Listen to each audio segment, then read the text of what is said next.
Bismillahirrahmanirrahim. Assalamualaikum warahmatullahi wabarakatuh. Selamat siang anak-anak. Siang-siang, panas-panas, semoga masih tetap semangat. Oke?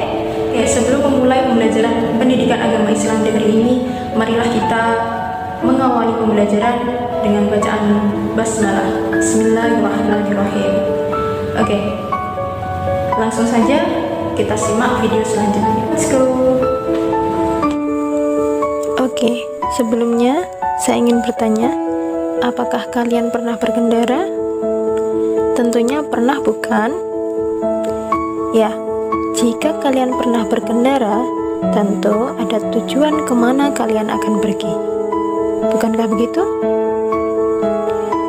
Tentu, jika kita berkendara, kita harus memiliki tujuan yang pasti, sehingga kita bisa menentukan jalan yang tepat agar kita bisa sampai di tempat tujuan kita. Itulah perumpamaan dari sebuah kehidupan, di mana kita hidup harus memiliki tujuan yang pasti. Kemana tujuan kita? Untuk menggapai ridho Allah Subhanahu wa Ta'ala. Lalu bagaimana caranya?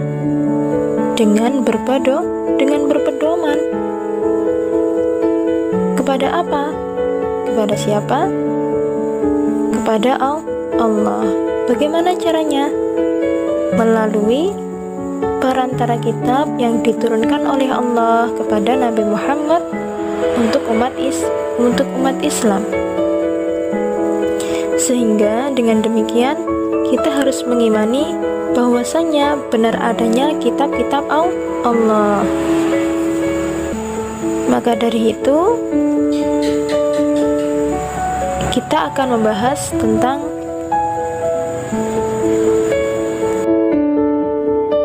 apa itu iman. Iman berarti mempercayai serta meyakini dengan sepenuh hati. Jika begitu, apa arti dengan iman kepada kitab-kitab Allah?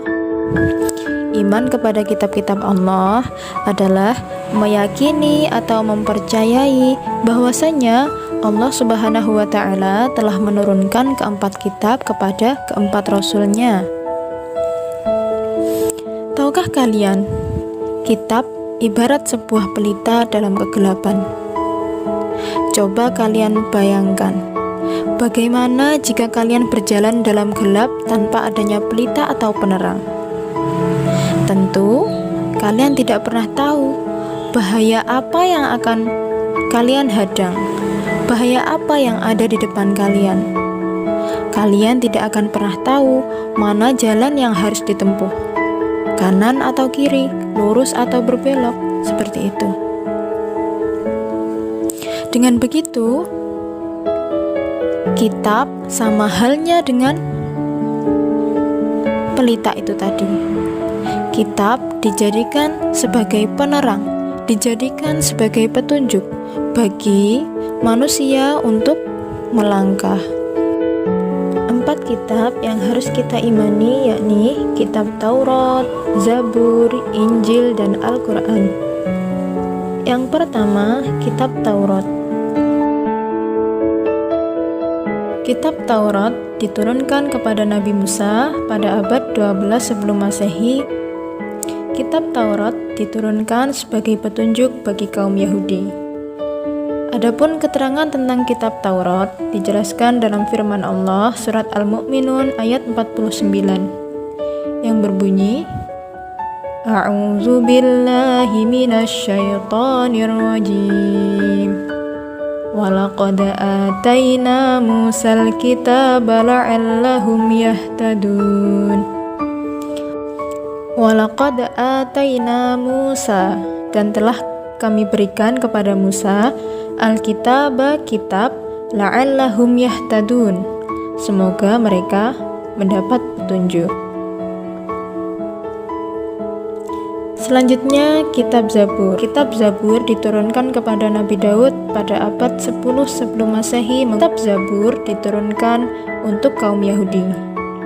Adapun ayat yang menjelaskan tentang kitab Zabur dijelaskan dalam surat Al-Isra ayat 55 Pada surat Al-Isra ayat 55 pada penggalan ayat yang paling terakhir disebutkan A'udzu billahi minasyaitonir rajim wa ataina Dawuda zabura.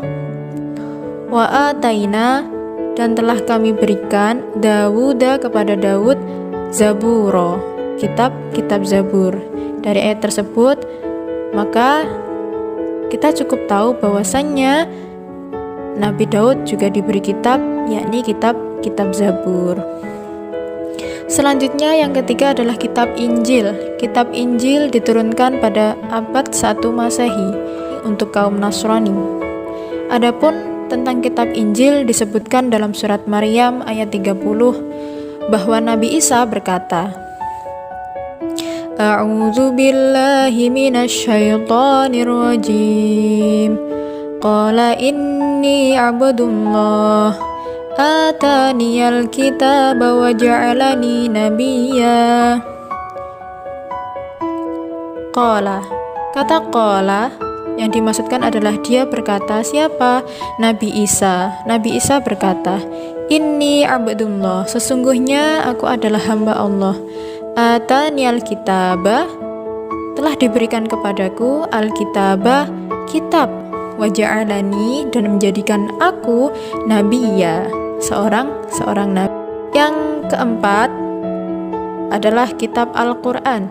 Seperti yang kita tahu bahwasannya kitab Al-Quran diturunkan kepada Nabi Muhammad pada abad ke-7 Masehi menggunakan bahasa Arab.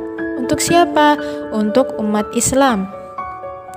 Adapun firman Allah yang menjelaskan tentang Al-Quran terdapat dalam surat Ali Imran ayat 3. Nah, di situ dijelaskan bahwasannya telah diturunkan kepadamu. Kepadamu siapa? Nabi Muhammad dengan kebenaran. Yang dimaksudkan adalah Al-Quran. Diberikan kepada Nabi Muhammad kitab berupa Al-Quran.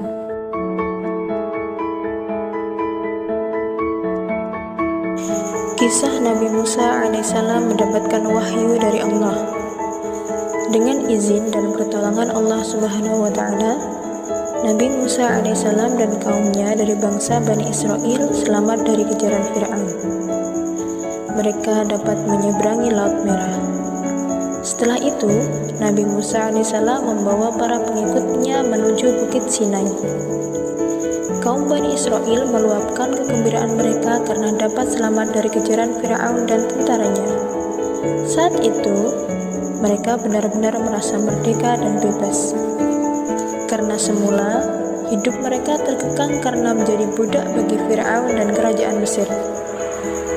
Sekarang, situasinya menjadi berbalik 180 derajat, di mana mereka merasa benar-benar bebas, merdeka, dan tidak ada aturan yang perlu dipatuhi dari Fir'aun. Mereka meluapkan kegembiraan dengan berbagai cara. Ada yang bersyukur kepada Allah, namun ada yang melampiaskannya dengan hanya bersukaria. Nabi Musa alaihissalam merenung dan berpikir. Beliau berkeinginan agar kehidupan bangsa Bani Israel menjadi terarah dan memiliki aturan. Mereka tidak boleh hidup liar dan bebas semau-maunya. Kemudian Nabi Musa alaihissalam berdiam diri dan bermunajat di salah satu tempat yang berada di Bukit Sinai untuk memohon petunjuk dari Allah. Nabi Musa berzikir dengan mengatakan, Maha besar Engkau ya Allah, ampunilah aku dan terimalah taubatku, dan aku menjadi orang yang pertama beriman kepadamu. Saat Nabi Musa alaihissalam terus berzikir, kemudian beliau merasa begitu dekat dengan Allah. Diberikanlah kepadanya petunjuk dan aturan berupa kitab Taurat. Kitab itu berisi panduan kehidupan untuk Nabi Musa alaihissalam dan kaumnya agar hidupnya menjadi terarah. Baiklah, mungkin cukup sekian penjelasan dari saya. Bila ada kurang lebihnya, saya mohon maaf sebesar-besarnya. Apabila ada yang ditanyakan, silahkan ditanyakan pada kolom komentar atau mungkin bisa memberi ke saya. Marilah kita mengakhiri pembelajaran kita hari ini dengan doa kafaratul majelis. Subhanakallahumma wa bihamdika asyhadu an la ilaha illa anta astaghfiruka wa